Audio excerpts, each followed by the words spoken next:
Not to mention my hopes for 1938. What was wrong with it? Poor Miss Greville. You must think you've come to a madhouse. Not that there's any real difference when we show a collection. But it was so beautiful. Maybe, but Madame Alice says no. There's a little saying of Madame Alice's that you learn to dread when you've been here longer.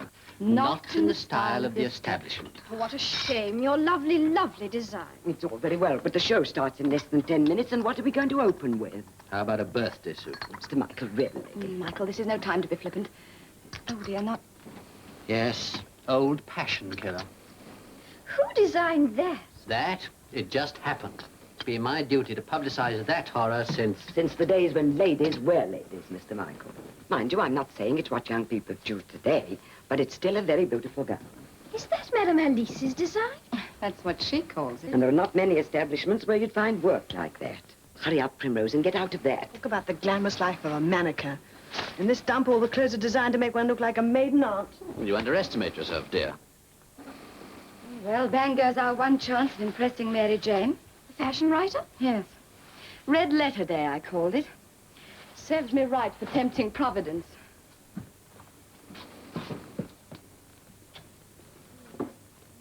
Lady Burridge, how well you're looking. Nonsense. I'm stouter than ever, and you know it. Oh, I don't think you've met my niece, Lady Caroline Frensham. No, I haven't. How do you do? Of course, I've seen your picture in the papers. The sketch, wasn't it? The Tatler. I've been telling her nobody can make a court dress like Madame Alice. Why, she made mine, I shan't tell you how many years ago. Auntie dear, the sewing machine's been invented since then. I beg your pardon. I'm sure Madame will be able to suggest something for you. Can you cope here? I must find Madame. Ah, Madame Lucienne, you'll look after Lady Burridge and her charming niece for me, won't you? Bonjour, milady. How do you do, Lady Caroline? I have just the dress for you. Good. When does the main event start? Have you seen the congregation? Yes, all 10. Where is Madame? Oh, she's still upstairs with Turner. There's a bit of a financial argument going on. Well, Michael, while I'm upstairs, go and do your stuff with Mary Jane, will you? We're desperately in need of a good press. You come with me. Moral support. Mary Jane isn't as terrifying as all that, is she? You don't know Mary Jane. That is Mary Jane. You mean with a moustache? One with a highly developed moustache, yes. But she's a man. And she's got quite an eye for the girls, too. Chic in wolf's clothing. Oh, no. Oh, yes. What that old thing writes can make or break you. Anyway, come and be introduced. I'm so glad you found time to come, MJ. I always regard a visit to dear Madame Alice's salon as a step back into another era, another world of fashion. In fact, I have to persuade myself it's still 1938. I could not deny my readers the chance of sharing this privilege. I've already prepared my headline. And what is that? Fashions in mothballs. I'm glad you feel so confident, madam, but I find it difficult to share your optimism. In my opinion, the business can hardly carry 2 designers, yet you still tell me you're going to engage another. What about Martha Watkins? Surely she's capable enough. Come in. What is it, Miss Watkins?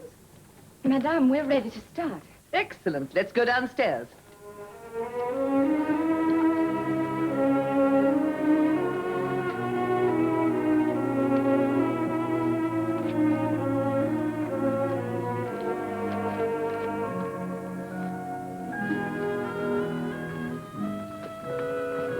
Are we going to see anything of yours in the show? Nothing much, I'm afraid. Why not? Madame finds my style a little too advanced. Come and sit down, my child, and let me tell you all about myself. Open your mouth. Dear Lady Burridge, how nice to see you here. I'm delighted to be here, Madame Alice. Number 1 of our collection, 5 o'clock. An afternoon dress and short coat in peach beige crepe, trimmed with Rosalind lace.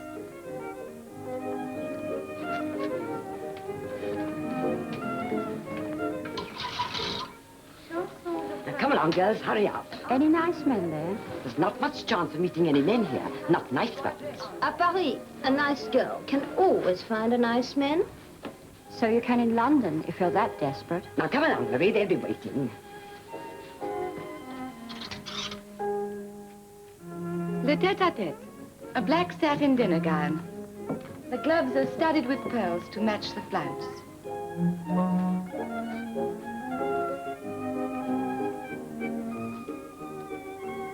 Spring meeting. The hat and veil by Brummel. The dress and jacket are appliqued with black.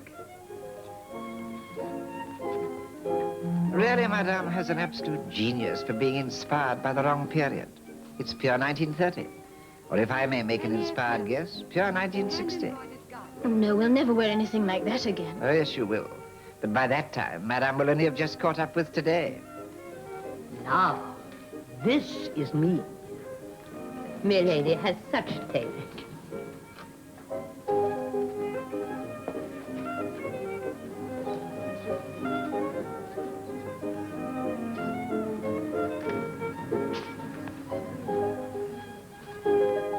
And here is our last dress, Royal Command. Such optimism. A court gown in silver grey brocade with embroidered veil. Oh, now this is an interesting skirt.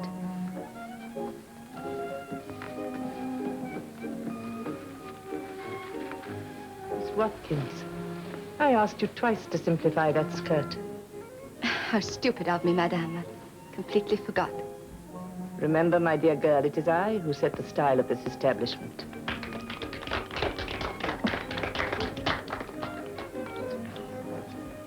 So that was your skirt? The last one? Yes.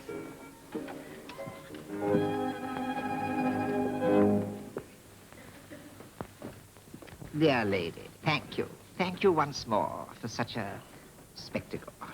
You have such observation of the feminine. There wasn't a single gown I should want to wear myself. Nothing to shock, startle, or excite.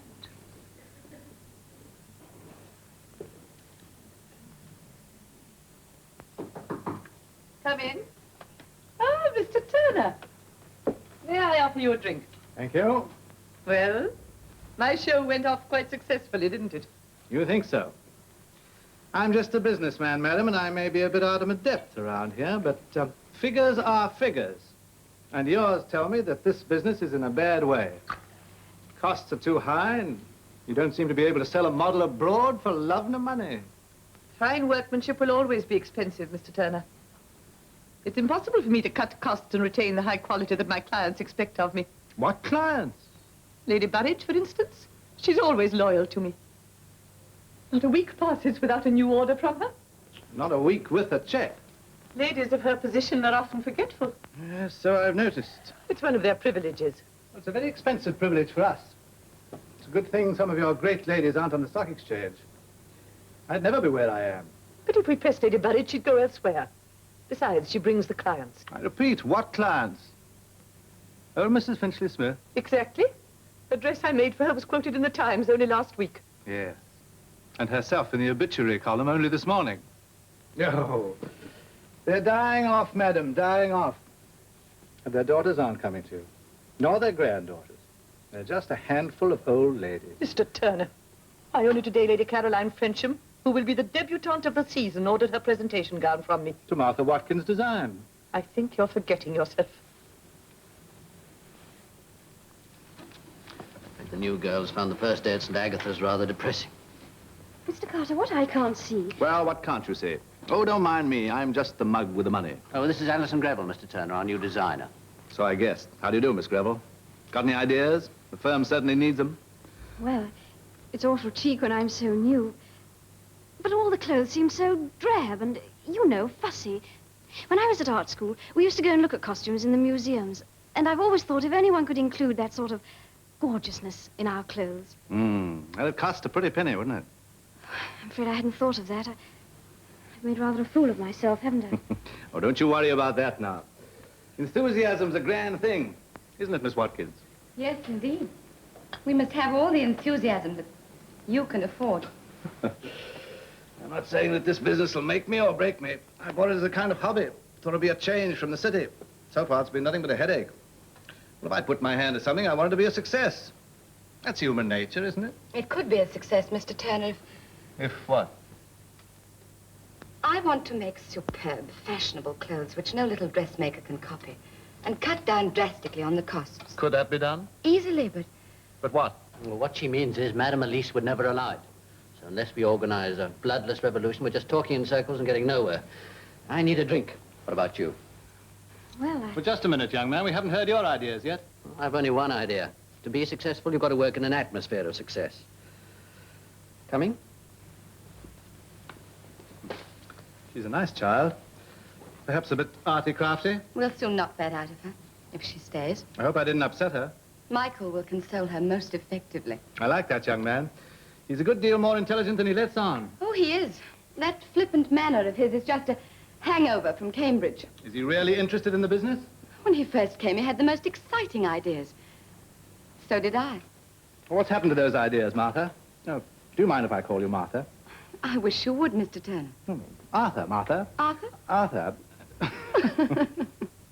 Well, what's become of those ideas? We just had to forget about them. Seemed that any one of them would break Madame's heart. A very frail old heart these days. You know, I don't mind admitting that this business frightens me sometimes. Do I frighten you sometimes? No, not so much now. You know, if you and I could work together, it might do us both a bit of good. And Madame? If you ask me, Miss Watkins, Martha, I think the old lady needs a good long rest. And then? What do you mean, and then? If Madame did decide to take a rest, it would be heartbreaking to have the chance of... And then to have to go back to the old ways again. I rather think she'd see that the change was for the better, after a little rest. You're very sweet.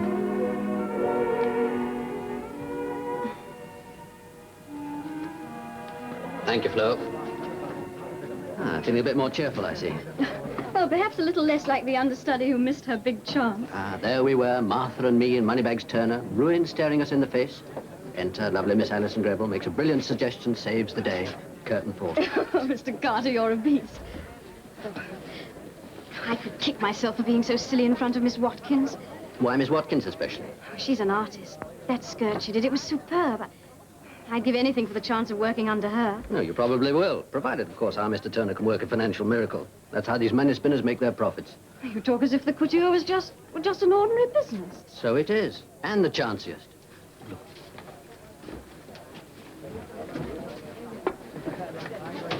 Look here, I don't want to shatter your dreams of artistic creation, but there are other things just as important, you know. Costs, advertising, salesmanship. Oh? Yes, a successful dress depends not only on the designer, but on fitter, workroom, manufacturer, and even of the woman who's going to wear it, if she ever gets the chance. Women can't wear clothes. Clothes wear them. Excuse me. I say, that's pretty. You draw that? Mm-hmm. Oh, I think you people are so clever.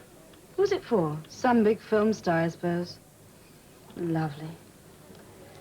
Wouldn't mind that myself. See what I mean? Fancy dress.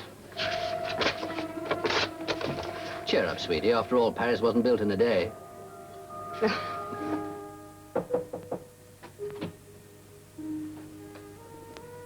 May I come in? Come in.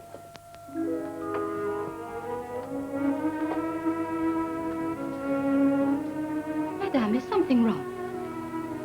It was that businessman. That Turner. Oh, I'm so sorry. How could people be so unkind to you when they all owe you so much? He was intolerable. Offensive. But what's gone wrong? What's happened to me? My clients used to rely on me absolutely. Why not one of them would buy a pair of gloves without asking my advice? The Duchess of Derbyshire, for instance. The Duchess of Derbyshire? Not this one, the last one. There wasn't a day of the week that she didn't come in for a fitting. I remember the Grand Duchess Natalie saying to me, "You have the best taste in Europe. Dress me." And I made everything she wore. I wish I'd known you in those days. What became of the Grand Duchess? She was killed in the Revolution. It's comforting to talk like this, Miss Watkins. I feel so flattered that you should want to, Madame. You don't know how distant you seem from people like me. You know so much more than we do. I'm afraid knowledge isn't very important nowadays. I had gifts, perhaps great gifts, but no one seems to want them anymore. You mustn't talk like that, Madame. There's no one in the couture business who begins to have your experience. You're tired, madame. We've been wearing you out. We all depend on you too much. Yes, I am tired. But how dare I relax? Well, if you were my mother, do you know what I'd do? I'd take you abroad somewhere, to some nice, comfortable hotel where you could really relax. Lots of servants to wait on you, lots of nice people to play cards with you, and me to fuss around and look after you and see that you had everything you wanted. You are a good child. It's what I need. It's what I should like most of all in the world. But we must be mad. How could we possibly go away together? You're right, as usual, madame. It was silly of me, but it would have been lovely, wouldn't it? But, madame, why don't you go? I could carry on here. Could I really trust you? I'd do anything for you to have a really long rest, madame. I shall go. Yes, but where shall I go? You must have so many friends. I used to have, but they're all dead. For so long, it's only been the business. But you must go away and forget about the business. For a little while, at least. I'll go to Nice. I'll rest and refresh my mind and come back full of wonderful ideas. Will you tell Mr. Turner? Yes, madame. Now, why don't you go to bed? I'll have your dinner sent up for you on a tray. Thank you, my dear. Good night, madame. Good night. Tell him I'll be back for the mid-season collection.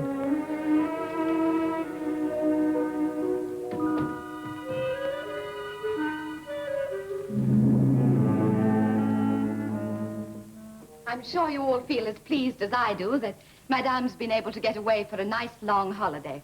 And while she's gone, it's going to be up to all of us to pull together and see that everything is just the way she likes it. I know I can rely on all of you. Now, I've got a few suggestions for you heads of departments, and I want you to start working on them right now. Only 2 fittings are to be given, except under very exceptional circumstances. Patterns are to be cut to the seams, and hems and pleats are to be reduced. Is that clear? Linings and skirts are to be made of artificial silk. Seams are to be pinked and not oversewn. No, Miss Watkins. Well, Miss Watkins, it's just that seams are always finished by hand. And why? Well, they always are. Hand-sewn seams are the mystique of the haute couture, the hallmark of quality. The customers think it quite as important as the workroom staff, madame. Very well. Has anyone else any comments? Yes, Mr. Paul. It is wrong, Miss Watkins. It is dishonest. With only 2 fittings, the clothes cannot fit. To cut down the seams, the pleats, to use artificials for linings. Miss Watkins, the clothes will not wear. They will not last. What we have made for Madame Alice, it was to last forever. A very short-sighted policy. Thank you, everyone. I think that's all. No, it is not all. Rather than cut such misogynist trish-trash, I resign. Madame Lucienne, have Mr. Paul's accounts made up? Oh, Madame, you know me. I speak quick enough of what I say. I don't mean. Madame, please. And the accessory counter here. And that, I think, is about all, except the kitchen stove. Let's have that, too, and keep the place warm for a change. First thing in the morning, I'll see about putting all this in hand. Well, you might be getting estimates. There couldn't be any harm in that. But I thought that There's nothing definite yet. I'm sure it'll be all right. Got to be. If everything is all right, do you think of keeping on, Alison? What's your interest in the matter? Nothing, except that she thinks you're the greatest designer since Eve fashioned her own fig leaf. I hate to contradict you, Michael, but I'm afraid it was Adam who designed it for her. Oh, so he's responsible for all this agony, is he? Do you think she's any good? Alison? With a bit of training, she'll be very good indeed. Oh, good enough to take the donkey work off your hands. That's not a bad idea. Shall I let her try out something for the collection? She'll be your devoted slave if you do. It's the best way of learning, to know you've got a chance to make your name. Oh, Michael, I hope I've learnt enough. Coming? I thought I'd put in half an hour on Lady Caroline's dress. It's the first chance I've had. Don't overdo it, old girl. You know what they say about all work and no play. Good night. Good night, Mike.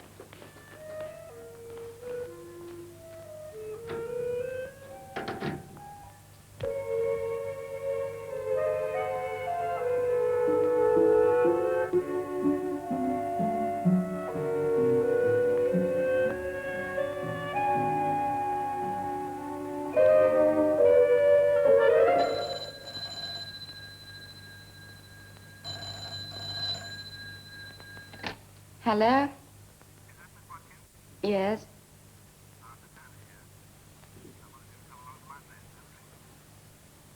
Oh, I'd love to see you, but I'd rather plan to work late.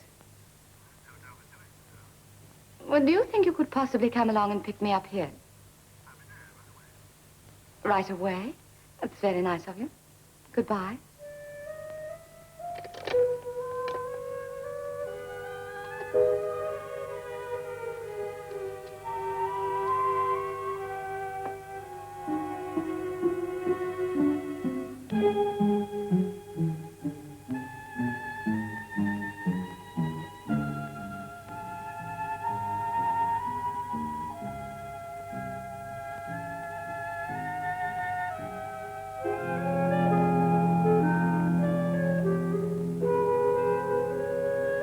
Hello, Martha. Good heavens, that was quick work.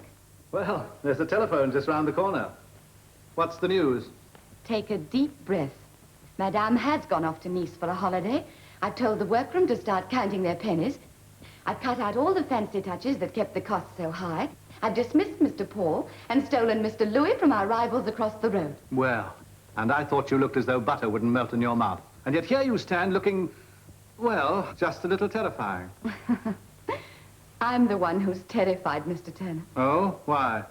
I hope you won't be too angry with me, but I've drawn up plans for the complete remodeling of the salon. You what? Now, wait a minute. You've no right to force I've got just one right, and it's the one I thought you'd recognize. The right of someone who started at the bottom of the ladder to fight with any weapon to get to the top. But one can't rush into things like this when thousands of pounds are involved. Haven't you ever been impatient? Well, I've had to learn to wait for the right moment. So have I. I've waited. Marming over the old lady, taking all the little snubs she handed out because she didn't think I was as good as she was. I've waited for just one thing, to get to the top of the tree. Can't you understand, Arthur? I just couldn't wait any longer. So wasn't this the right moment for me?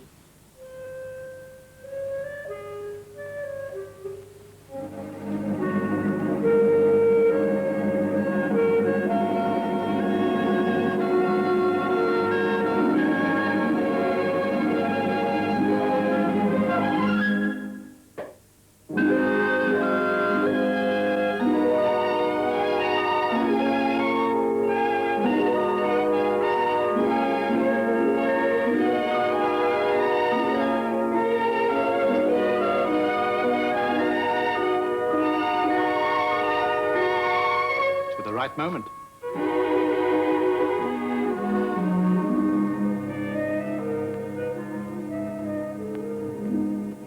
Was I right to be so impatient?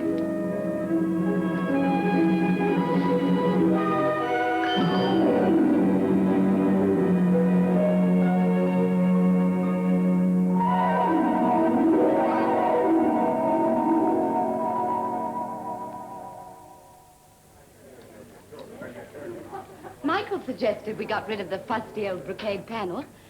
And I do think the concealed lighting is infinitely better than those old-fashioned chandeliers. The whole place was so cluttered up with gilded rubbish. The clients can really relax in these settees. And they can see themselves properly in the mirrors. I know it cost an awful lot, but I do think it was worth every penny. Now, come along, Arthur, and make your speech while the people have still got something left in their glasses. Arthur, you're not listening to me. I said...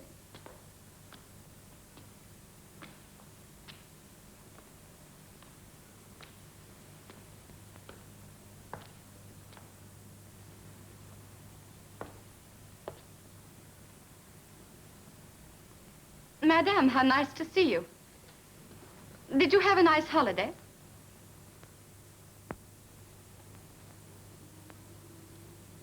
How do you do, Madame Lucienne? How are you, Miss Madge? Well, it's striking, even if it is vulgar.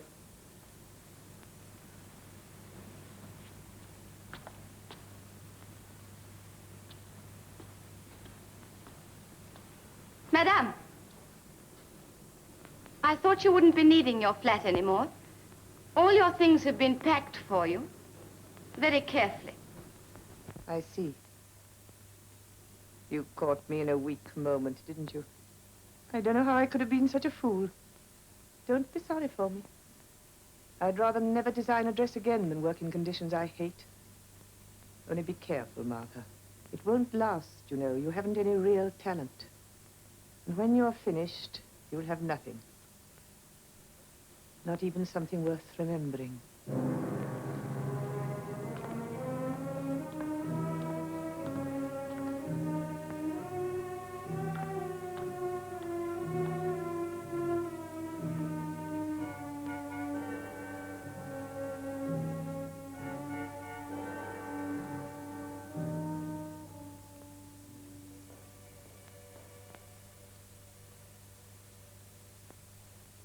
Well, it's nearly 6 months since I've discovered a new genius. There's no reason why this Martha shouldn't be the next one. But tell me, Michael, just how good is Martha Watkins? She's got flair, and I would say a dramatic extravagance suited to the times. Whether she becomes a genius or just fades out depends on a man. Ah, like so many English women, living in a perpetual state of waiting for the perfect romance. Well, let's hope she finds it for the sake of the firm and your column. My column is never involved with the future of any genius. I launch them today, and then in 6 months or a year, perhaps, I tear them to pieces. That's what's known as literary integrity. Sounds like the births and deaths column. It is, roughly speaking. Do you mind?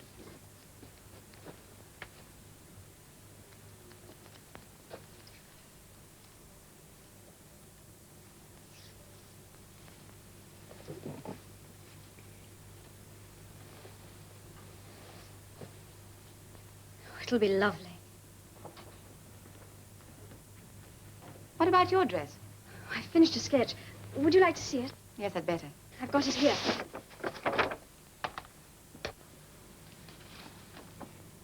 Will it do? Yes, it'll do. Is it any good? I mean, in the style of the establishment. It's not in my style, but that might be a good idea, an effective contrast. It's good. It's very good. For a beginner. You hoped I'd say you'd done something as revolutionary as Chanel when she brought waists down to the hips. That's not being good. That's genius. I think you've got genius. I haven't. Just flair. Still, it might get me through. What material had you in mind? Well, I thought a very heavy yellow silk, and then a cropped spot jacquard, no thank you, wool in dove grey. A French silk? No, English. How wide? Oh, I don't know. Most English silks are 36 or 48 inches wide. How do you expect to cut this skirt in an English silk? Hand-woven tweed, 28 inches. English cottons, 36 inches. English woolens, 54 inches. French silks in an almost infinite variety of inches. Oh, these practical details. You say them over in bed until they're a nightmare. Now, which is it to be? Going to alter your sketch or choose a wider fabric? I'll change the sketch. Fine. Well, go along and order your yellow silk. Have you thought of a name for your model? Yes. I want to call it The Sun in Splendor.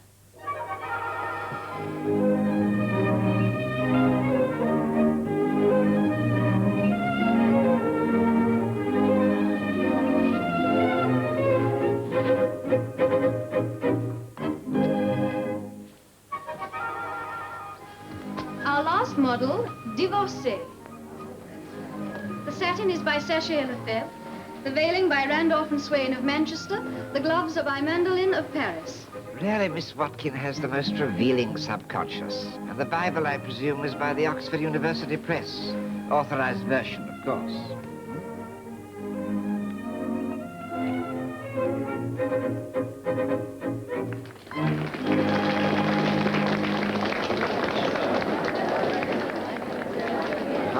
I see the debutante of the year is captured, her belted earl. At last. Better have one. Yeah, it's bound to come in handy. Yeah. Whether it's a slap-out marriage or slap-down breach of promise.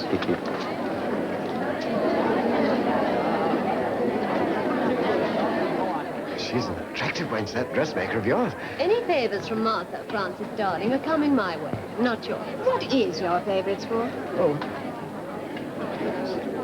Every frock, Mr. Turner, might have been designed especially for me, and I'm very particular what I wear. With your personality, Lady Burridge, there isn't a thing you couldn't wear.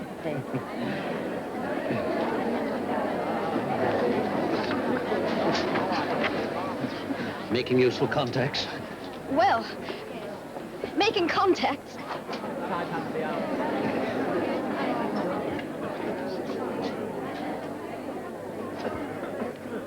Dare I ask which dresses will be mentioned in your column? There is nothing, dear madame, that you dare not ask. Now, let me see. The first one, of course. That superb scarlet jersey. The spectacular green dinner gown. Oh, yes. And then that perfectly enchanting little snippet in yellow and gray.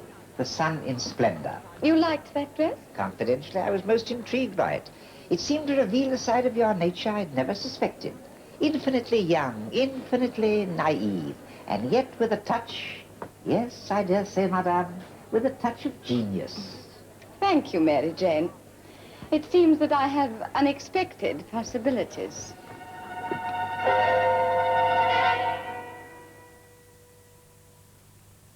It'll be announced in the Times tomorrow. The point is, I want you to make my trousseau for me. Miss Greville, ask Madame Lucienne to give you the statement of Lady Caroline's account. Your family must be delighted. A peer. And he plays quite a lot of cricket, doesn't he? Polo. The Prime Minister thinks very highly of him, you know. Your account with us stands roughly at £1,100. Perhaps you'd like to check it. All we've received from you so far is £79, 3 and 6pence, paid in cash last January. Oh, yes. I won that off Fruity at poker. Oh, look. Everybody runs up accounts. I've got to have clothes. I can't walk about in ready-mades.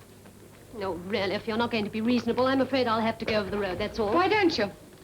I've no doubt they'll turn you out a perfectly adequate trousseau. Let's stop fencing, shall we? By all means. I want the trousseau of the season. You're the only person who can do it.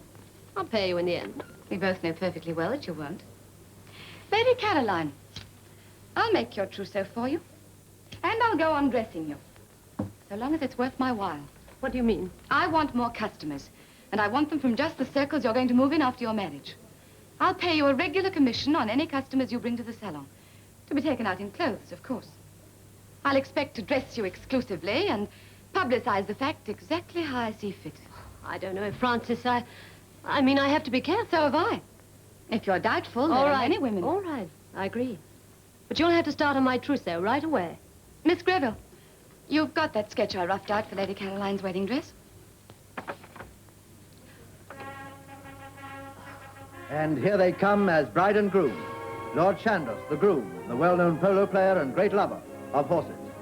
And the beautiful bride, radiant in a priceless Martha Watkins creation. Practically priceless. It's good, you know. Well, it should be. It set me back £100. I meant my dress, not your new toy.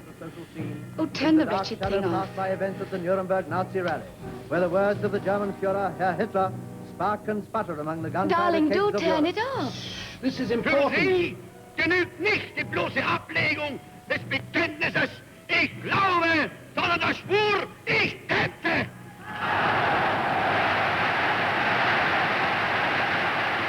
I don't know what you're in such a state about. Silly little man. Martha, do you realize what that silly little man might mean to your business? There's not going to be a war. Well, no one can say.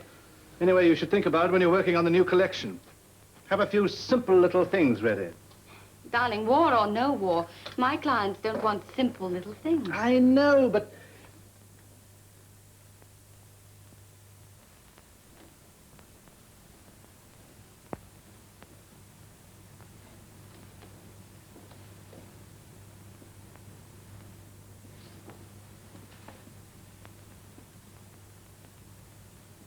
Do you know what I'd simply love to do? No, what? Design an evening gown for you. Just when do you think I'd have the chance of wearing it? Well, Mr. Turner, I mean... Why don't you dream up something really sensational for yourself? It wouldn't be wasted on Michael. I wonder. What do you wonder? It's just that Michael still looks upon me as a sort of overgrown schoolgirl.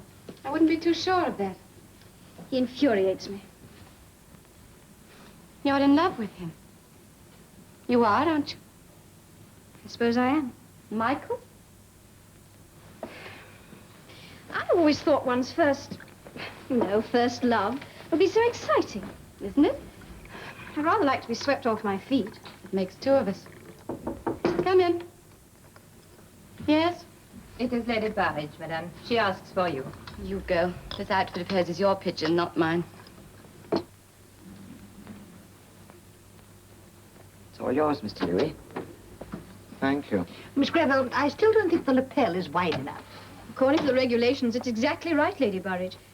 And you know we'd want to get your first uniform quite perfect. Not quite my first, Miss Greville. I used to be a very active girl guide. That's why I want to be prepared for war.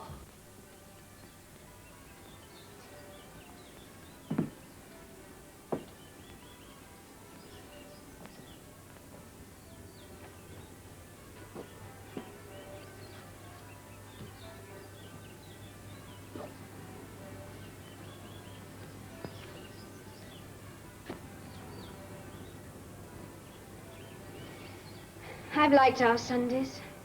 Cheer up. It's not the end of the world, you know. It's the end of our world. I know. Perhaps I could join the Navy, too. What's the point of chaps like me going if there are no little women left to protect at home? Michael, do you want to go? Well, the atmosphere in the salon's been a bit overcharged lately. A few sea breezes might make quite a pleasant change. Won't you ever take anything seriously? Honey child, the battle for supremacy in the fashion world is all very well, but a far bigger battle may start any moment. Tell you what, you shall design my bell-bottoms for me. There you go again. The way you carry on, anyone would think I was an absolute idiot. I wouldn't mind so much from some people, but when you're a standing joke to someone you love, it just isn't funny. Hey, what's this? Alison, darling, I didn't know you felt like this. I thought it was the other way around. I always imagined that you thought of me as an absolute clown. I never seem to be able to stop making a fool of myself, do I? Ooh, the radio. By 11 o'clock, that they were prepared at once to withdraw their troops from Poland, a state of war would exist between us. I have to tell you now that no such undertaking has been received, and that consequently this country is at war with Germany. You can imagine what a bitter blow it is to me that all my long struggle to win peace has failed.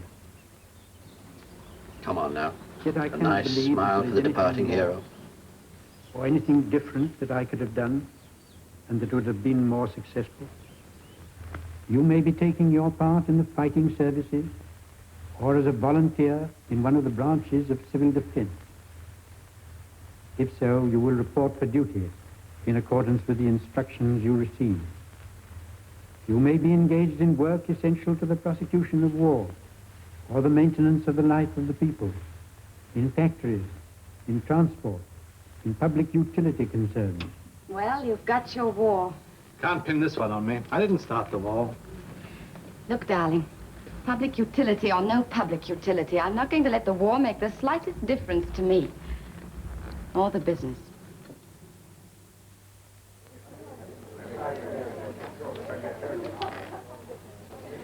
Phoebe, darling, you simply cannot wear sunglasses without sandals. Oh, all right, I'll take the sandals. The 3 guinea pair, madam? No, the 5 guinea pair. You couldn't be seen dead in a 3 guinea... Oh, my dear, now isn't that amusing? It's extremely clever, madam. You see, this side is lined with waterproof, your swimsuit, and that side is fitted with our new Plage cosmetics. And then in the middle, there's a pocket for your ration book or gas mask. Ah, there you see everything you need. How much is it? 10 guineas. That one is cheaper. It's 7.5. Oh, no. That's much too showy. That'll do nicely. Darling, I simply can't decide. I mean, if it's going to be Berets, this one would be perfect. If it's going to be Cannes, well, it's obviously got to be this one. And neither would really do for Frinton. Darling, everybody's going to France, but everybody. Well, I suppose if the worst comes to the worst, we could join the army. Oh, not khaki. That's so drab and unflattering. Ah, maybe, but you take my Aunt Melissa. Darling, you take Aunt Melissa. But that's just the point. She's actually got herself stationed on the Riviera, working, they say, with the most divine French count. Liaison, you know. Oh, is that what they call it now? And I said, Mr. Louis, just for a joke like, they'll be getting you to design fatigue suits next. What did he say? Uniforms for officers as far as I'd care to go. Unless, of course, some of our clients were degraded to the ranks. Well, I really must be going The now. announcement that the French army had ceased hostilities during the night was made within the last half hour by Marshal Pétain, the new Prime Minister of France, in a broadcast to the French people. Oh, no. Marshal Pétain began by saying that at the appeal of the French president, he had assumed from today the direction of the French government. I think, he said, of those who have been fighting true to their old military traditions against an enemy of huge numerical superiority. I think of those old... Most enjoyable. You happy, dear? See you in the office, hmm? Madame. Madame Lucienne. What on earth's the matter? France has fallen.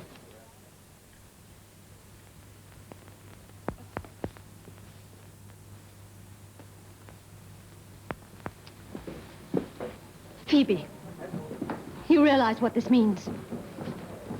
It'll have to be Frinton after all.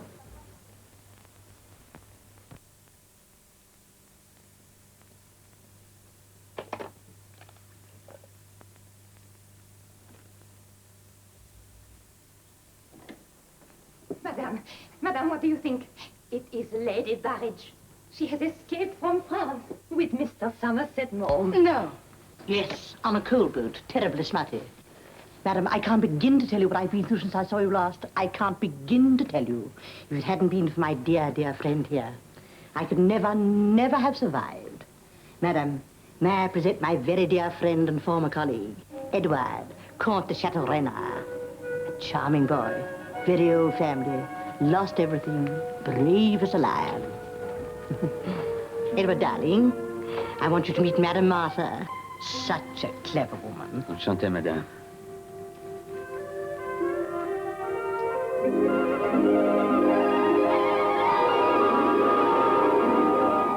To you, to us, always.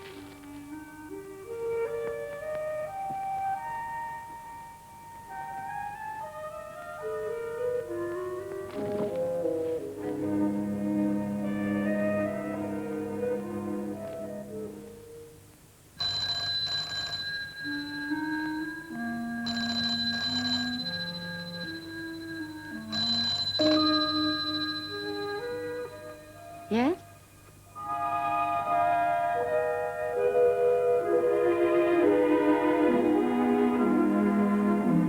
Yes, I'd adore to. In half an hour.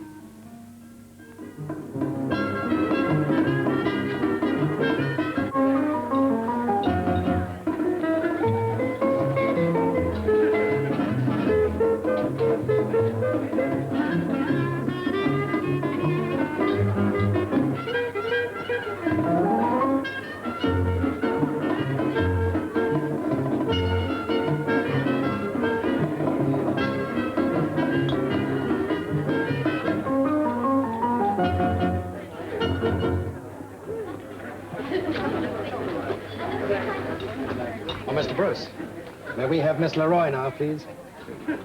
First time in my life he takes me out to supper, he buys me champagne, we can be alone. I'm looking forward to the occasion for weeks, and I'm all dressed up, and what happens? You have I have to sing. sing. What? Do your stuff, dear. I'd be delighted. Can you play Young Love in A-flat? That last lot of meat and sugar never turned up. I know, the guy got pinched, but don't worry, I've got other contacts. Does it hurt? Does it burn? Is it sweet? Is it sour? Will it last for a lifetime or fade in an hour? Do you feel the same as I do? An enchanting, haunting bliss. Dare I let you hold my hand? Oh, shall we kiss if it's true that I love you and you really love me?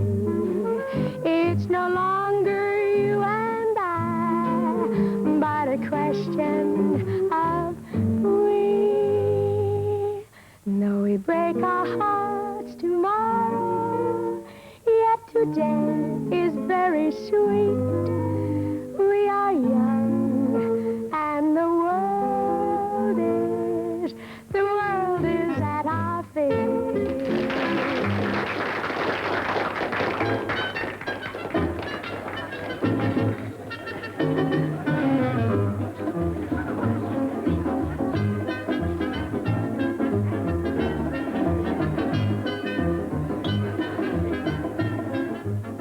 This'll make you laugh. I heard it said one day at Maxim's that your business had a turnover of 500,000 francs. Now, what is that? 50,000 pounds. Of course, I said that is fantastic. No London couturier could be so successful as all that. As a matter of fact, our annual turnover is usually slightly higher than that. Mais non. Really? You're interested in the couture business? In these last years, madame, we of the old families have had to become interested in many strange things.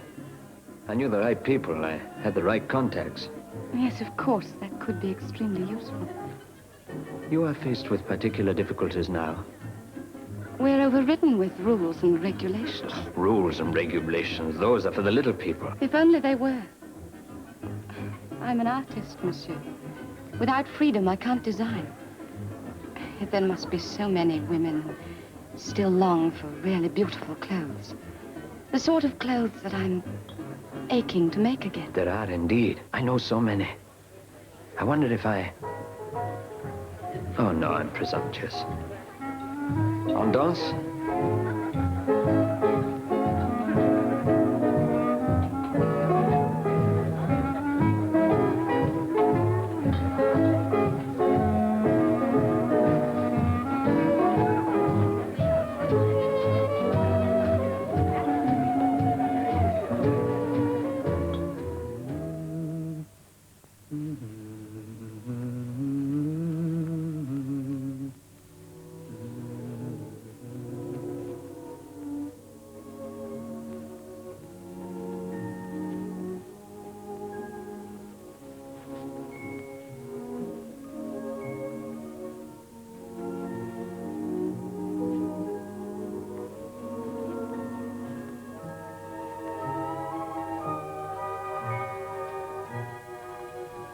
So beautiful. So very beautiful.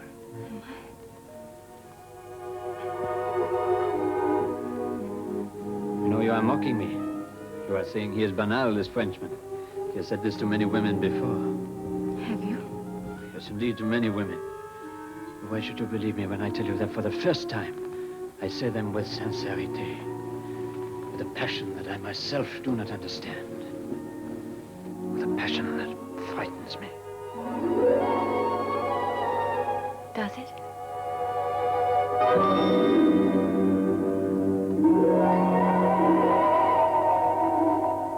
You must have known it was bound to happen one day. Anyway, I did try to explain, often. Whatever you think, I am fond of you, Arthur. Are you? I wonder. I sometimes think the only person you're fond of is yourself. You're in love with a dream. A schoolgirl dream at that. Anyway, we're none of us as young as we were. You speak for yourself. You hate the truth, don't you? If you had your way, you'd let me suffocate in some dreary suburb. Well, thank you very much. That's the atmosphere I was brought up in. That's very apparent at times. Is it? Then it ought to be equally apparent that I don't want to go back there. If I'm not out of the top drawer, neither are you. Or whatever I am, I'm at least cut above that smarmy little counter-jumper. How dare you? It's amazing to me the way you women always fall for the wrong un. Well, I suppose you've got to learn it the hard way. Arthur, the last thing I wanted was to hurt you. I'd like us to part friends. I mean, I hoped that I could always look on you. Oh, of course you can go on looking on me as a backer. You know, I'm fond of this business. I don't want to see it going downhill. Why should it? Well, I can think of quite a lot of reasons. I hope I'm wrong. Anyway, you know where to find me if you want me. Goodbye. Goodbye, Arthur.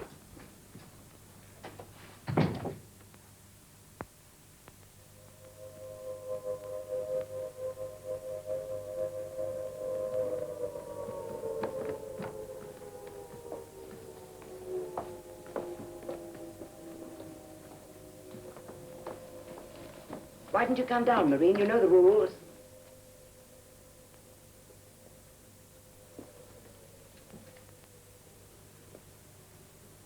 How many times am I to tell you how to make a perfect buttonhole?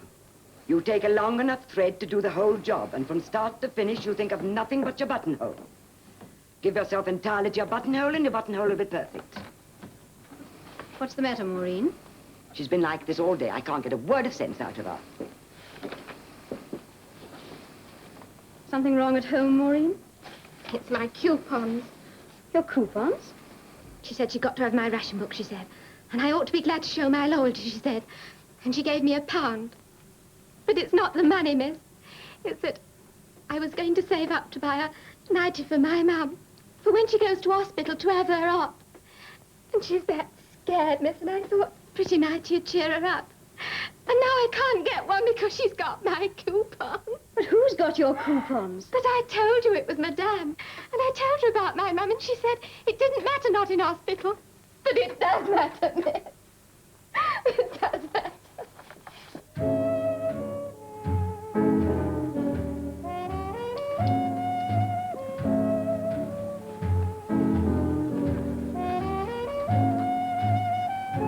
Sydney, darling, it's lovely. I don't wonder you're not ashamed to be seen out with me in this old thing. We'll take it, madam. The best is none too good for my Crystal. You like it, honey, huh? Mm-hmm. It's nothing too good for my baby. Have the other one, too, huh? Mm-hmm. Okay. Uh-huh. So, yeah. I'm very glad my friend Edouard here introduced me. Well, don't forget, if ever you get into any trouble, you know, over licenses or any nonsense like that, you get straight on to me. I've got contacts. You know, word in the right ear, here and there. Really? This is Miss Greville, my assistant. How'd you do? How do you do? There won't be any trouble over purchase tax, will there? No, none at all. Madame will simply call it a second-hand coat. I hope you'll find a taxi downstairs. Oh, I've got my car. Work of national importance. Come on. I hope you can deliver it as soon as possible. It's a pleasure, Miss Leroy. You don't have to make eyes at every girl you see. Honestly, I only brought you here because I wanted you to buy Yes, me. Allison, you wanted me. I should like to speak to you alone. I have no secrets from this trip. Not even that you blackmailed poor little Maureen into giving up her coupons. So that's what it's about. Don't be silly, Allison. Well, if that's all... No, that isn't all. You're going to get the truth now, and since you wanted Monsieur to stay, he might as well hear it. You lost your flair before he came along, but now both you and the business are just falling to pieces. I think you ignore the figures, mademoiselle. Our profits last year were more than substantial. You surprised me, Monsieur. I understood from Mr. Turner that the books showed a small loss. Or perhaps you're speaking of another set of books. Oh, Martha, can't you see what's happening? This used to be a good business, a decent business, with a fine reputation and high standards. By the time you and the Count have finished with it, it'll stink to high heaven. Get out. Now, don't worry, I'm going, and I wish you joy of your black market popsies and the beastly little fiddles you all pull off together. And I shall give Maureen my coupons. That's what really sticks in my throat to think... Let her go. You're so stupid. Why take her coupons? I have them in a hurry. Well, you know the Wolfs will give you all the coupons you want. Sorry, Edward. Oh, don't do it again. I promise.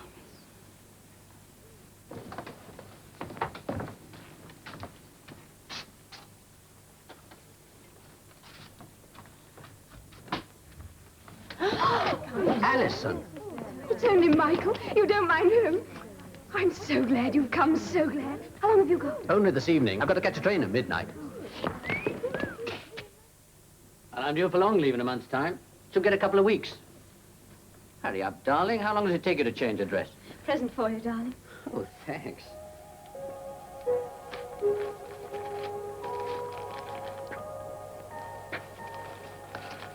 And what is this? A razor, darling. It's a very beautiful beard. Feel it.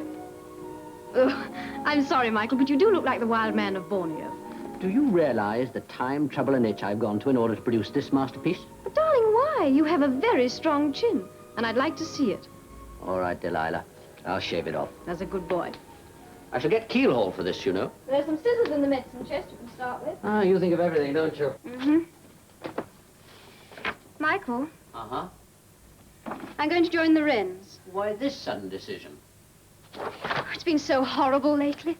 Customers of a sort, I hardly like to say what sort. Martha's so besotted with that beastly Frenchman, she's let everything slide. And as to Arthur, he never comes near us these days. Arthur took a pretty nasty knock, you know. I think you'll find he'll put his foot down at the right moment. We'll have to do it pretty soon if there's to be any business left. Surely the clothes are all right? The clothes are the most vulgar trash you've ever seen in your life. Not yours. Mine. Nobody wants my designs. I'm the prig who designs inside the austerity regulations. Coming off all right? Hair by hair. Darling, these are good. Do you mean it? Yes, they're excellent. I meant, Do you mean the darling? No, I was talking through my beard. Of course I meant it. Darling, are you serious about the Wrens? Yes, I am. Somehow, I'd feel nearer you. A sweet idea. That deserves a kiss.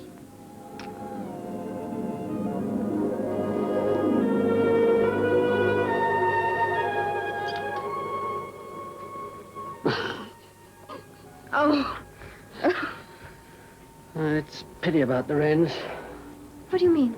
I was just working up enough courage to ask you to marry me.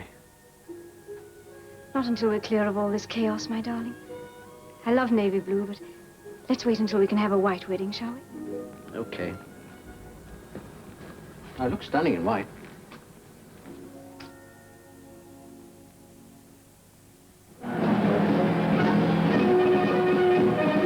Pride of place in this victory procession goes to the men of the senior service, the Royal Navy, marching with splendid precision as though to show that on an occasion like this they can march as smartly as any Guards regiment in the land. And behind them come the women of the Royal Navy, the Wrens, marching no less smartly, making a picture which, as television resumes its place in our lives, we hope is as splendid on your screens wherever you may be as it is here in the Mall. Can I speak to Miss Watkins, please? Now the picture changes to the colonial emperor, as men of a dozen colors and 100 languages come swinging by with the flags of 40 separate colonies spread all over the world. The tanks of the Royal Armored Corps, gathered for today from their armored divisions. Oh, is that you, Martha? Veterans of many... Well, I tried to get you before. Yes, wonderful sight. I wondered if you were doing anything tonight. Well, you see, Michael's home. I thought we might have a little celebration. No, just the three of us. Yes. Sorry you couldn't get along till after dinner. We had the accounts to go through. You know how conscientious Edward is. Actually, I was talking about Michael. Is Mr. Turner in? There he is. Well, look who's here. Martha, isn't this nice? So they haven't let you out yet? No, still a few more months. Yes, we said we wouldn't get spliced until we were both out of uniform. Michael, darling. I can't tell you how glad I am to see you. Why, it's like the old times. I like your new flat. Yes, I thought I ought to do myself proud. Nobody else to worry about. Cigarette? No. Gosh, it's nice. Is the glamorous poodle still around? Yes. Gin? Thank you. Well, Mike. I rather think he won't be much longer. Don't look so bad yourself, Shut my eyes to a lot, but I just daren't let things go It on. hasn't been easy. Thank you. Well, Anyway, we'll see. now that I'm back. So you're really a civilian now? Mm-hmm. I've got some news for you all. Mike and I had a long talk after lunch, and as a result, I'm going to take a partner. I give you the general manager of Turner Enterprises, and in particular, your managing director. Oh, Michael, darling, I'm so glad. I couldn't ask for anything better than for the three of us to work closely together. And so we shall. What do you say, Alison? I meant Edward, you and me. But, Martha, I thought... It's all right. I wasn't thinking of coming back anyway. You're very wise, darling. The present style of the establishment is very different from yours. I'd always thought of you coming back, Alison. Have you anything in mind? As a matter of fact, I have. I'd been offered a job in New York with a fashion export bureau. I waited to give them a definite answer until I'd seen you. You'll turn it down, of course. I've never heard of such nonsense. You're a designer, and we want you with us. We? Martha, tell her we want her with us.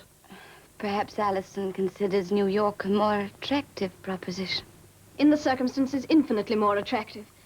Arthur, I'm so sorry. I'd better go. Darling, this is impossible. Why impossible? Well... Come with me. You could easily get a job there. Arthur, you'd let him go, wouldn't you? Well, it's up to Michael. Exactly. Darling, you can't expect me to make my mind up just like that. No, of course not. Goodbye, Michael. But Alison... Alison, just... Darling, I'm just the teeniest bit worried about Edward. I'm afraid that he's got so buried in the accounts he's forgotten all about us. I shouldn't think so. I'm wondering if I ought to go and see if he's all right. Let's all go and see what he's up to. Might be very interesting.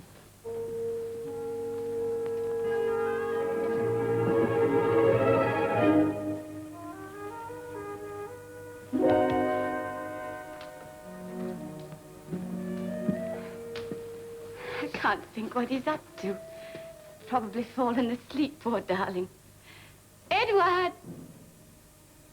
Edward!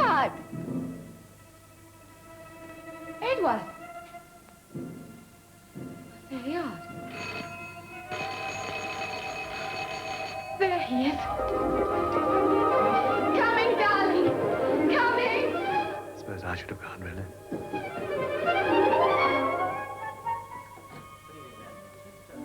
This way.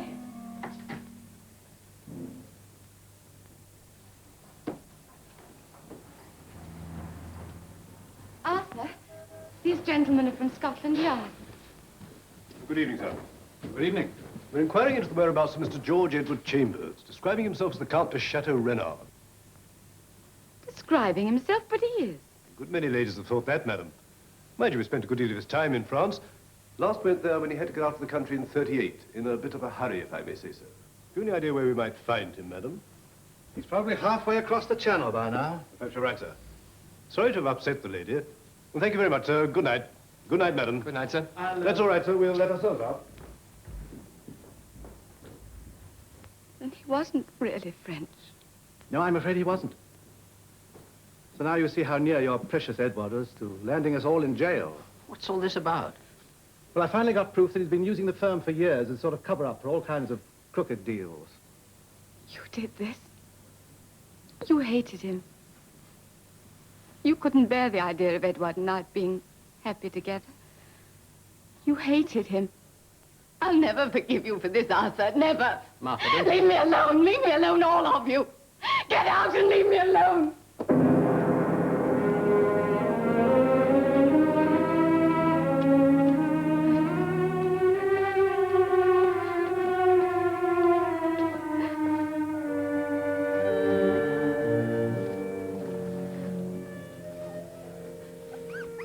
Here's my farewell, your consolation, I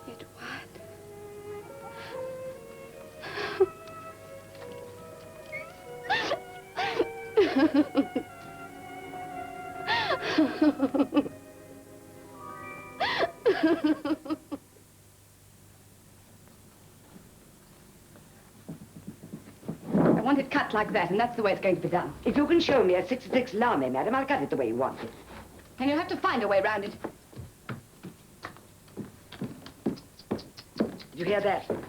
I'm sorry, I'm not accustomed to being spoken to like that. And for 2 pins, I'd have told her so. I kept my mouth shut too long. But I don't know how you put up with it, Miss Madge. Really, I don't. She's got steadily worse and worse. Well, of course, it's ever since... Ever since that nasty little Frenchman disappeared. Are you ready to come again, Mr. Louis? No, thanks, Miss Madge. Smells refreshing. Look, my dear, I don't want to make it more difficult for you, but what are we going to do about it? I've told you I don't know. Can I help it if people don't buy clothes anymore? Well, is it that people don't buy clothes anymore, or is it that they don't buy your sort of clothes? I'll make them. How? Oh, I know you've done all you could, but every time you get the customers in, they just go out again. And why? Because they don't find the clothes they want. Why haven't you said all this before? Because I thought it was my fault that you've been so unhappy. Oh, it isn't only the money. Look, Martha, we've simply got to have a successful collection or it's the end of the business. See if you can't get back to your old form. I can't.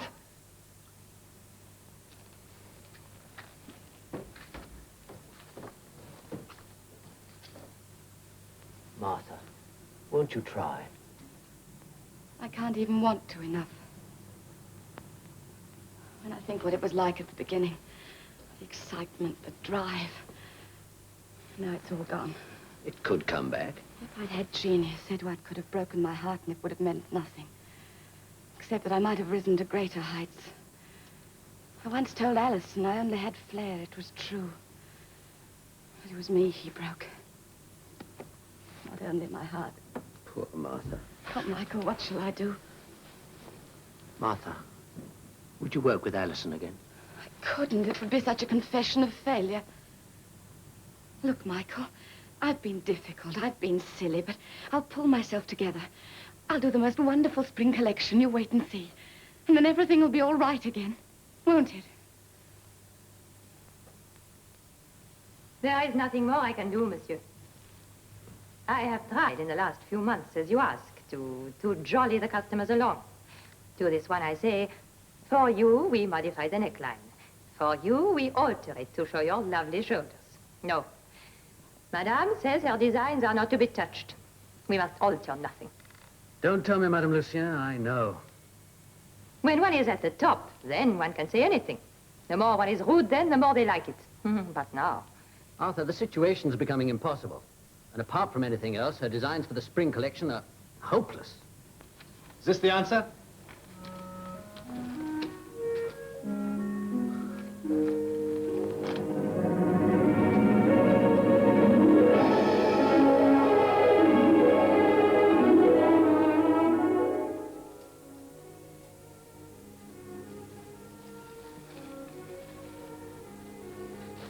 You're looking marvelous. America seems to agree with you. Thank you. It's been a long time. Yeah. Aren't you going to offer me a drink? Of course.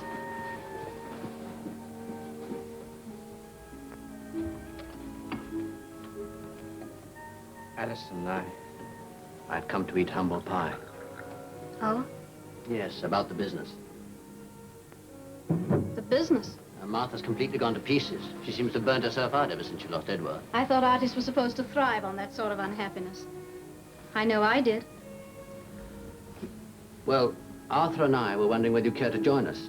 I know it means leaving the job you're doing, but Alison, you're wasted in that.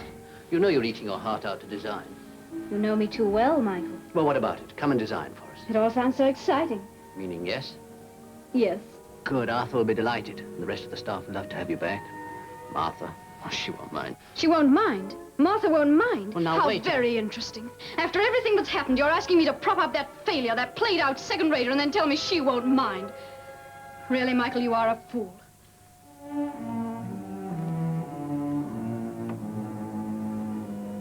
I'm sorry you feel like that. Actually, I did have another little speech ready. I was going to ask you if you'd marry me.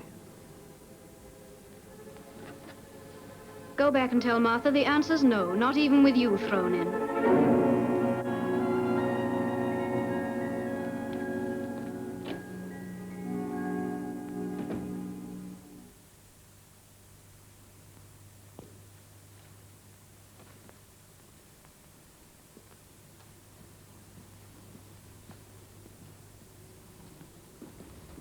Miss Allison. Alison. Miss Allison, it is you we need. Is Mr. Turner about? Why, yes, he's here somewhere. There's a sight for sore eyes. Just what I've... Didn't you say... I won't! I can't go on like this any longer. Stop this shameful Listen, Michael, exhibition. I can't go on any longer. I stood there all day yesterday and all day the day before. And Madam goes on pinning and it never gets anywhere. And I'm so tired I could drop.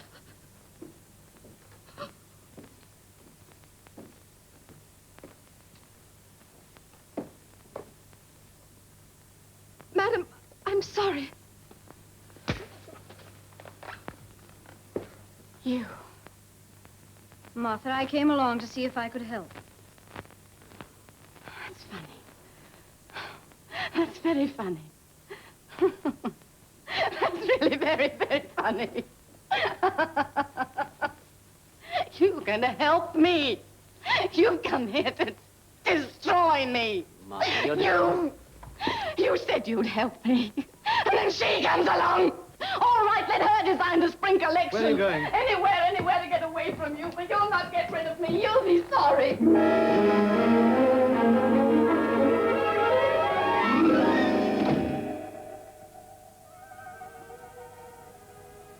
Do I get the spring collection? It's up to Michael. There's only one thing I have to say. What's that? That Alison and I don't happen to be on speaking terms. Well, as Of course, one can't always hope to be on the best of terms with our colleagues, but there's no reason why it should make any difference. None at all. Well, I just thought I'd mention it. Well, I need a drink. Thanks. Cheers. Cheers. Cheers. Well, Alison, it's just 6 weeks to the show. Do you think you can do it? Sure, if everyone cooperates. The staff always like working with you. Is there anything else you want? Money, and lots of it. Well, within reason, of course. It depends what you mean by reason. I can give you the clothes, but there has to be something Michael used to talk about. Me? What's that?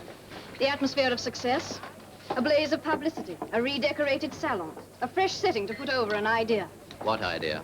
The idea of clothes that go with a kind of hopefulness and assurance. The clothes we need to go with the age we're moving into. The new Elizabethan age? Oh, why not?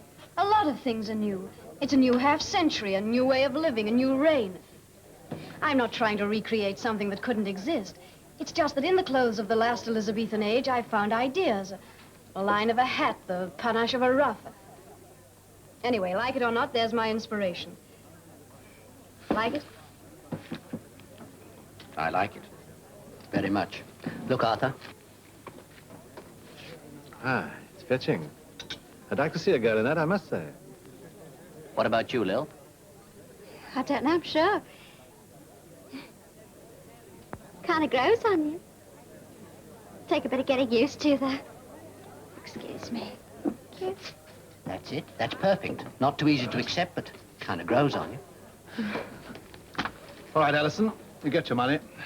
It's my round. Have another sherry. Thank you. What's yours, Michael? A foaming ale.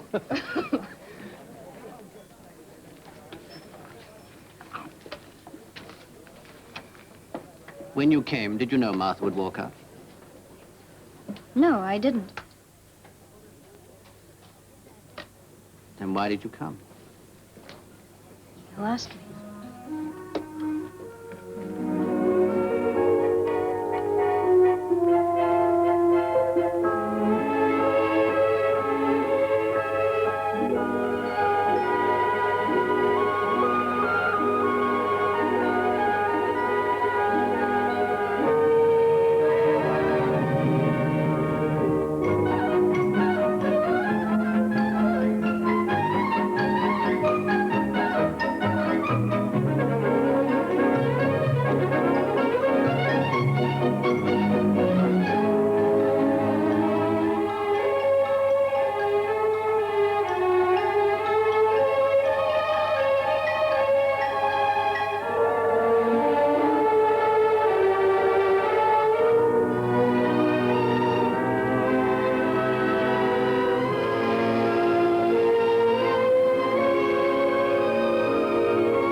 Okay, Barbara.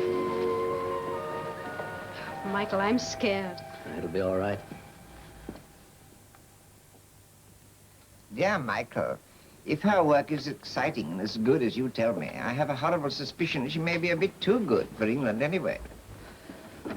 I may be extremely stupid, but I fail to see how a designer can be too good. I want you to answer me just one question. Not as a director of a couture establishment, but as a man. If you were walking down the street with a woman who was so well dressed that all heads were turned to stare at her, would you be proud or embarrassed? Well, if everybody turned to look at her, she couldn't be well-dressed. I mean, no one likes to be made to look conspicuous. Which is exactly what I'm trying to explain. The French and the Americans dress to be stared at, and their menfolk are proud to foot the bill. But the Englishman shuffles and whispers. Don't you think you're looking a bit tarty, my dear? I take your point, but I can assure you that Alison's clothes are in the most perfect taste. The most perfect taste, the most perfect English taste. But my column needs a new genius. I think I've told you that before. Genius is like rump steak. The supply is far less than the demand. Then you'll come and see. Of course I will. I adore well-dressed women. And Paris is so expensive nowadays. But remember, Michael, your Alison must provide not only my excitement, but discretion, sobriety, British good taste. If not, well, I have a pretty touch in obituary notices. But you can't do that. All I said was in confidence. In me, you can safely repose no confidence whatsoever.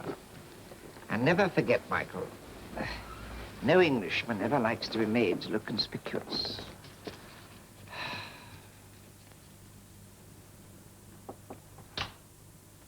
Miss Watkins to see you, sir.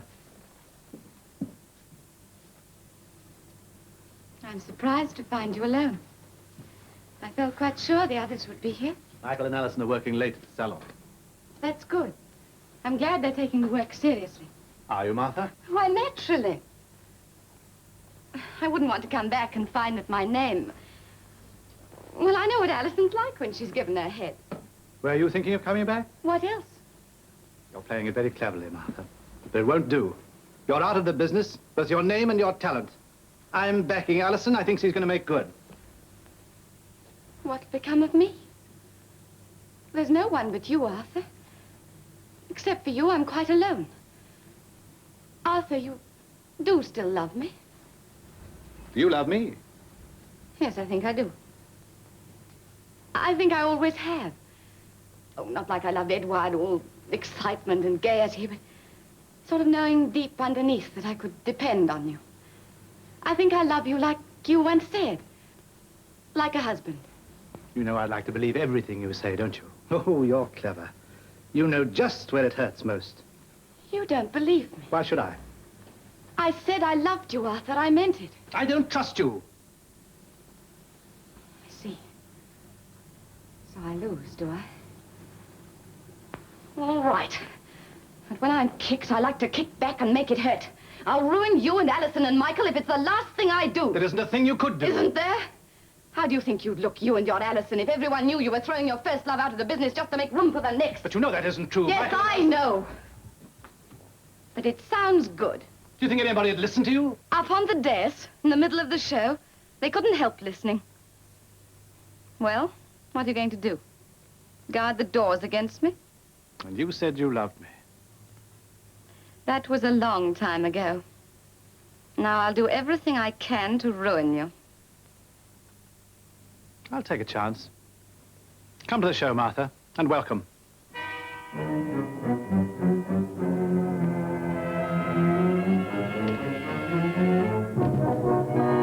Look back across the years. Step out from history. Link that age that mirrors its high hopes with our own. Come forward, Greensleeves. My joy, all my delight, my lady Greensleeves. Born of the days of Shakespeare, Raleigh, Drake, of high poetic fancy, bold adventure, color and courage, search for unknown treasure. Not only in far Indies, but in words, and in such words as theirs, and in their spirit, titles that breathe the magic of those days. Alison Greville names her spring collection a thread of history's weaving, till at last we match our glorious future with our past. Greensleeves, a dinner dress for today. Bodice and skirt in heavy black satin. Next, saffron, a tailored suit in gay Angora wool. Saffron, the yellow herb of Essex fields, now strolls the London streets. Cedar wood's a cocktail dress, recalling that fragrant weed that Raleigh brought to London from Virginia. Bodice, skirt, and little bonnet of orange tan Duchess satin. Accordion-pleated white organza for the sleeves and panels of the skirt.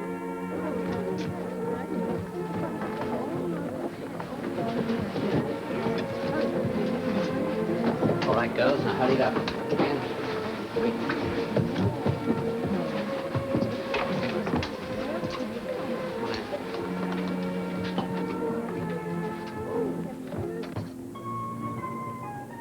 This coat, sweet virginals in dove grey taffeta, faced with rich viridian green. Elizabethan ruff inspires the hat. Sweet virginal, to wear for summer weddings, a coat as grey as glass, a flash of jade. Straight down from Henry's court and rightly titled, Firedrake flames with scarlet Tudor splendor, a rich and roistering monarch's gaudy garb.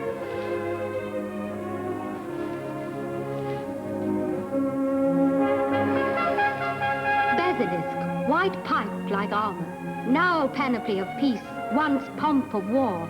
Falcon's a coat, white-faced in Lovat green. As once a forester, now a girl goes hunting.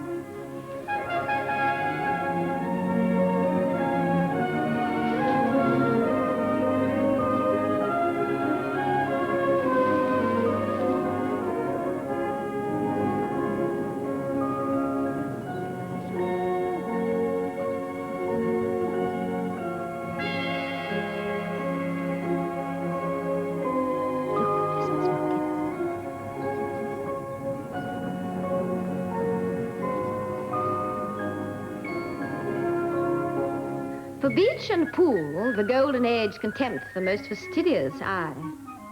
Tudor motives drawn from Plymouth Hoe bedeck the sunny beaches of today. Dolphins for decency, a beach ensemble in turquoise blue cotton trimmed with white. In Venetian red with Naples yellow lining, russet will not crease on cruises. Pert for play, and other uses. Heraldic design from chivalrous past inspires this play suit in black and white.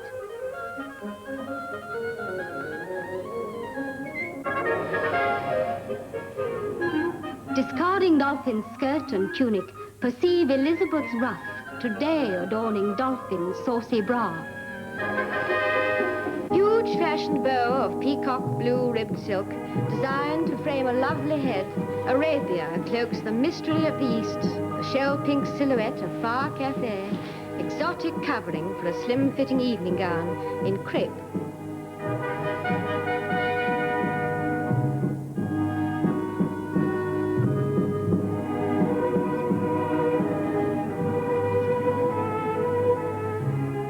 A gown for modern summer's evening, gay with fragrance of an old world garden, popinjay.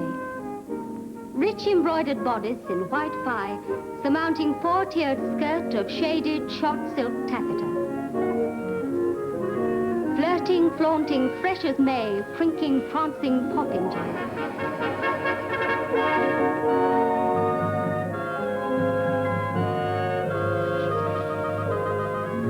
Western wind, with cool long sleeves, are sweeping like galleons, leaping into unknown seas. A dramatic gown for formal occasions, in sleek black satin, with an audacious satin stole caught into sleeves above the elbows.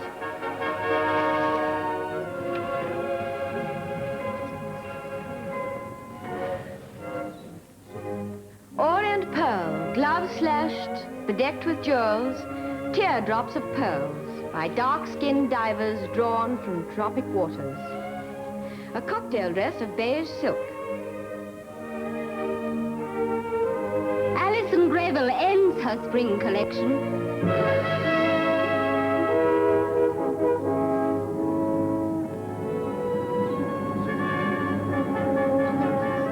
with stately majesty in cloth of gold named for a queen. Yes, named for Gloriana.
I wish I could remember how to be sincere.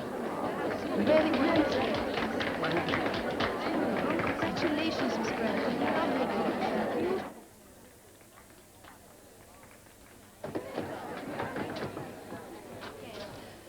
Well, you've got what you wanted. Success. Yeah, I've got success.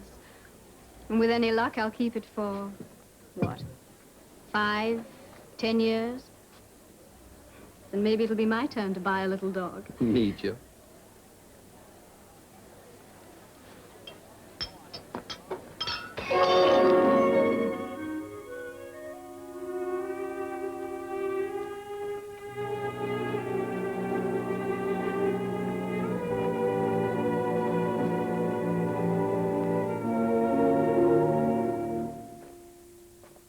Martha.